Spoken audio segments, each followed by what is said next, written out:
You just bought something. You didn't swipe your card, you didn't insert a chip, you didn't even unlock an app. You just tapped. And in less than a second, money moved from your bank account to someone else's. No wires, no visible connection, no password, just a tap. That tiny moment feels simple, but what actually happened in that split second is incredibly complex. Your card didn't just send money. It powered itself using radio waves, generated encrypted data on the fly, proved to your bank that it was really you, and transmitted everything through global financial networks. All before the beep finished. So how does that even work? Is it really safe? Can someone skim your card without you knowing? And why does your phone sometimes seem even more secure than your plastic card? Today, we're breaking down how contactless payments actually work. And if you enjoy uncovering the hidden systems behind everyday technology, consider liking the video and subscribing. It helps more than you think. Alright, let's rewind that tap and slow it down. When you tap your card, nothing physical actually connects. There are no metal contacts touching, no wires, no Bluetooth pairing. Instead, the payment terminal creates a tiny electromagnetic field, a very specific radio frequency, about 13.56 megahertz. This is called NFC, or Near Field Communication. When your card enters that field, something surprising happens. It powers on. Yes, your contactless card doesn't have a battery. The energy from the terminal's radio waves is enough to wake up the tiny chip inside your card for just long enough to complete the transaction. For a split second, your card becomes a powered device. Then, it responds by sending information back through that same radio field. Not as sound, not as Wi-Fi, but by subtly changing the electromagnetic signal itself.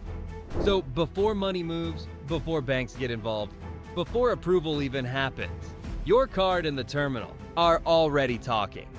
And this is just the beginning of the conversation. If you were to carefully cut open a contactless card, you wouldn't just find plastic. Inside, there's a thin copper antenna shaped like a loop that runs around the edges of the card. That antenna is what picks up the radio waves from the terminal. Connected to that antenna is a tiny chip, smaller than your fingernail. That chip is the real brain of the card. It stores cryptographic keys that were installed by your bank when the card was issued. These keys are secret. They never leave the chip, not during a tap, not ever. When the terminal powers the card, that chip wakes up and performs calculations using those secret keys. It doesn't just send your card number through the air. It creates something much smarter and much safer. And that's where the real magic begins.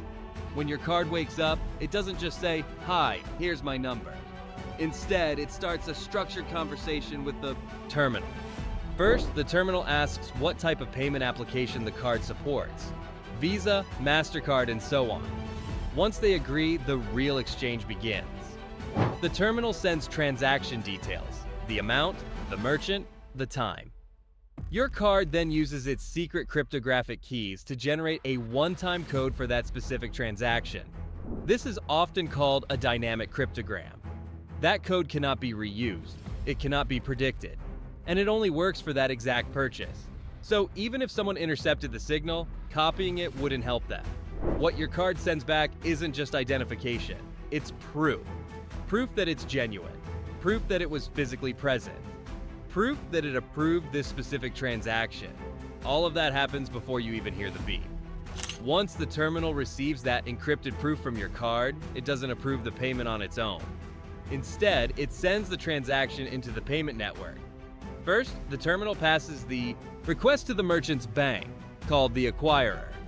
The acquirer then forwards it through the card network, like Visa or MasterCard. From there, it reaches your bank, the issuer. Your bank checks a few things instantly. Do you have enough funds? Is the card active? Does the cryptogram match what it expects? If everything checks out, your bank sends back an approval. That approval travels the same route in reverse. Network, acquirer, terminal. And then, beep.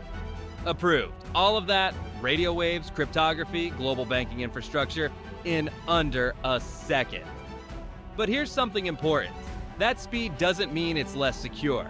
In fact, in some ways, it's more secure than the old swipe method.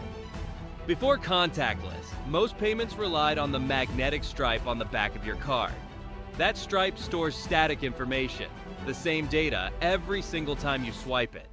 If someone copies that data, they can duplicate it. That's how card skimming used to work. Contactless payments are different. Every tap generates a brand new cryptographic code tied to that specific transaction. Even if someone somehow captured the signal, they couldn't reuse it later.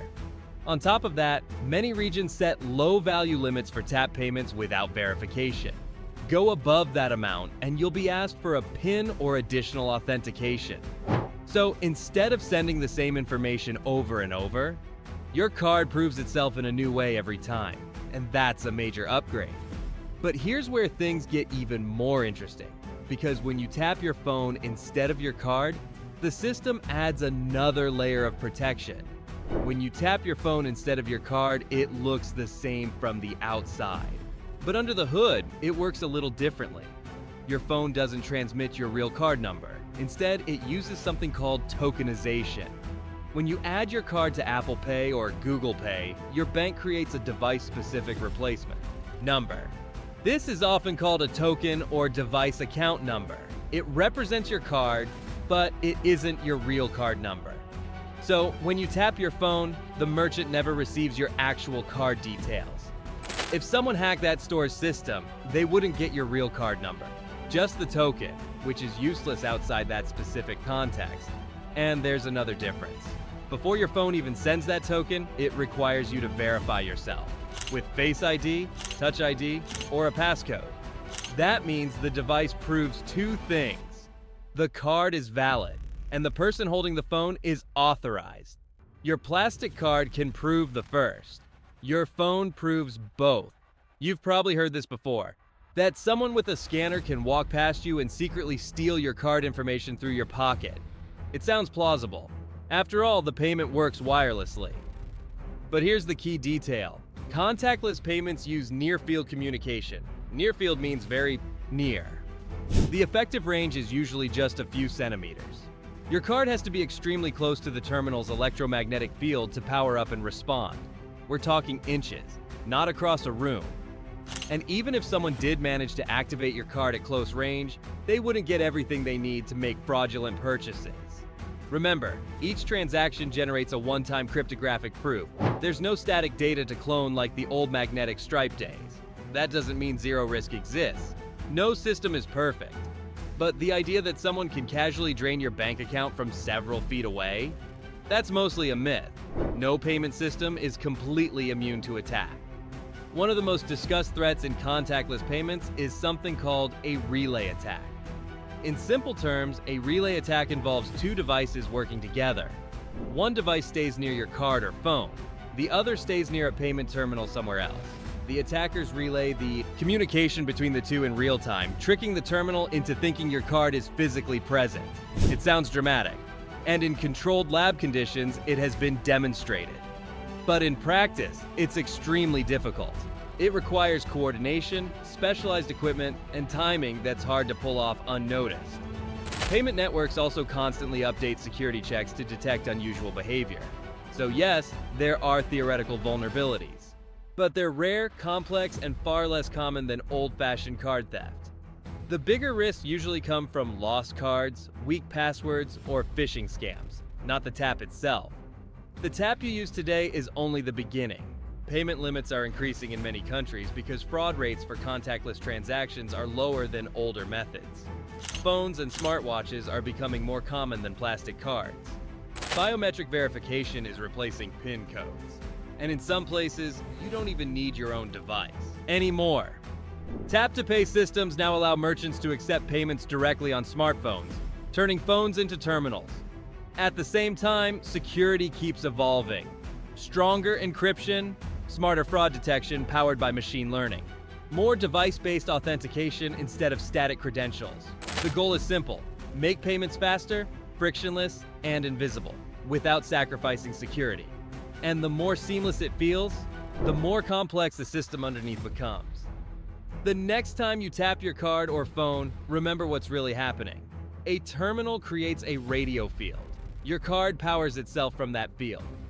A secure chip generates a one-time cryptographic proof. Global payment networks verify it. Your bank approves it, all in under a second. No money floats through the air, no raw card number is being broadcast. Just a carefully designed conversation between devices, backed by cryptography and global banking infrastructure. And that tiny beep. You hear? That's the sound of one of the most sophisticated everyday systems we use, working exactly as designed. If you enjoyed breaking this down, let me know. And what should we uncover next? Is there another everyday technology you want explained from the ground up? Drop your ideas in the comments. Your suggestion might be the next video. Thanks for watching. I'll see you in the next one.